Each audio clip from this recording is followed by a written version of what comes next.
राधे राधे भक्तों। एकादशी व्रत का पूरा फल पाना चाहते हैं तो इन बातों का जरूर ध्यान रखें। महाराज जी ने बताया ये जरूरी। एकादशी का अत्यंत निष्ठापूर्वक उपवास रखे। हरिवासर है, श्रद्धापूर्वक एकादशी करे और एकादशी को किसी भी प्रकार से न अन्न ले न अन्न किसी को दे। तो जल पर एकादशी करे, जल पर भी संभव न हो तो दूध लेकर एकादशी करे। वेद में लिखा है पयोव्रतो ब्राह्मणः यवागु व्रतो राजन्यः आमिक्षा व्रतो वैश्य इति। ब्राह्मण दूध पीकर व्रत करे, क्षत्रिय हलवा खा करके, लस्सी खा करके, फलाहारी तब व्रत करे, वैश्य छेना की मिठाई खा करके व्रत करे। हाँ, तीन के लिए अलग अलग लिखा है। क्षत्रिय के लिए लगता है लस्सी इसलिए कि गौ ब्राह्मण पर संकट आ जाए, धर्म पर संकट आ जाए, तो शरीर में लड़ने की शक्ति ही ना रहे तो कैसे करेगा। तो कम से कम बढ़िया थोड़ा छुचेमा घी का हलवा लस्सी खाएगा तो कुछ ताकत रहेगी।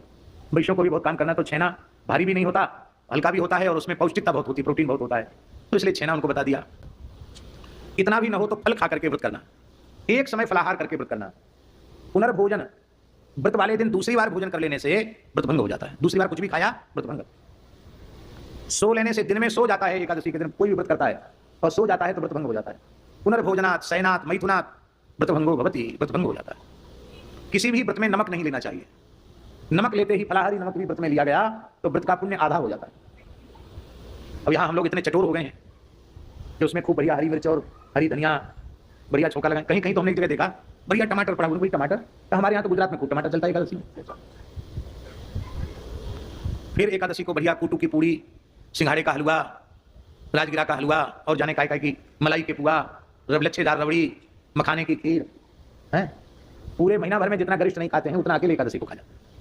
तो यह जो एकादशी है इसमें अन्न नहीं खाया गया, इतना तो पुण्य मिल जाएगा कि एकादशी को नहीं खाया।